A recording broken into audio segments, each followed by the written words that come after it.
அமைக்கப்பட்ட புதிய நெடுஞ்சாலையை தமிழ்நாடு முதலமைச்சர் மு.க.ஸ்டாலின் தொடங்கி வைத்தார்.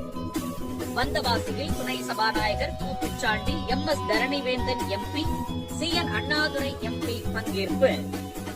திருவண்ணாமலை மாவட்டம் வந்தவாசியில் தமிழ்நாடு அரசின் நெடுஞ்சாலைகள் மற்றும் சிறு துறைமுகங்கள் துறை சார்பில் 1141 கோடி ரூபாய் மதிப்பீட்டில் அமைக்கப்பட்ட 4 வழிச்சாலையாக தரம் உயர்த்தப்பட்ட செய்யூர் பனையூர் இணைப்பு சாலை மற்றும் செய்யூர் வந்தவாசி போளூர் சாலையை தமிழ்நாடு முதலமைச்சர் தொடங்கி வைத்தார். வந்தவாசியில் அதற்கான விழா மாவட்ட வருவாய் அலுவலர் ராம பிரதீபன் தலைமையில் நடைபெற்றது. நெடுஞ்சாலை கோட்ட பொறியாளர் சந்திரன் அனைவரையும் வரவேற்றார்.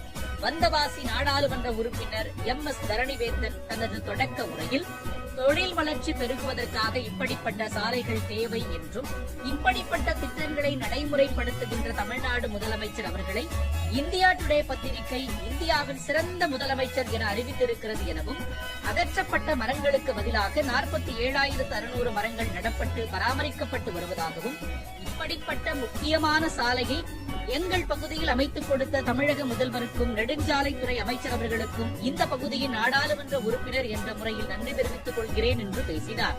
தமிழ்நாட்டின் துணை சபாநாயகர் கு. பிச்சாண்டி பேசுகையில், அமெரிக்காவிற்கு சவால் விடும் வகையில் வளர்ந்து வரும் சீனா தொழில்துறையில் உச்சத்தில் இருக்கிறது.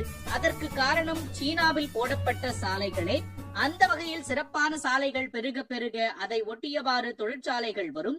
இதனால் அந்த பகுதியில் இருக்கக்கூடிய பொதுமக்களின் வாழ்வாதாரம் உயரும் என்று பேசினார். இந்த விழாவில் திருவண்ணாமலை நாடாளுமன்ற உறுப்பினர் சி.என். அண்ணாதுரை வாழ்த்துரை வழங்கினார்.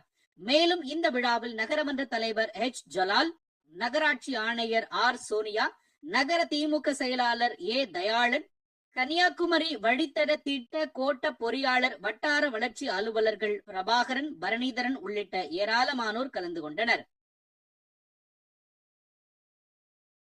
மேலும் செய்திகளை உடனுக்குடன் அறிந்து கொள்ள News31 தமிழ் சேனலை லைக் பண்ணுங்க, ஷேர் பண்ணுங்க, சப்ஸ்கிரைப் பண்ணுங்க, மறக்காம பெல் பட்டனை கிளிக் பண்ணுங்க.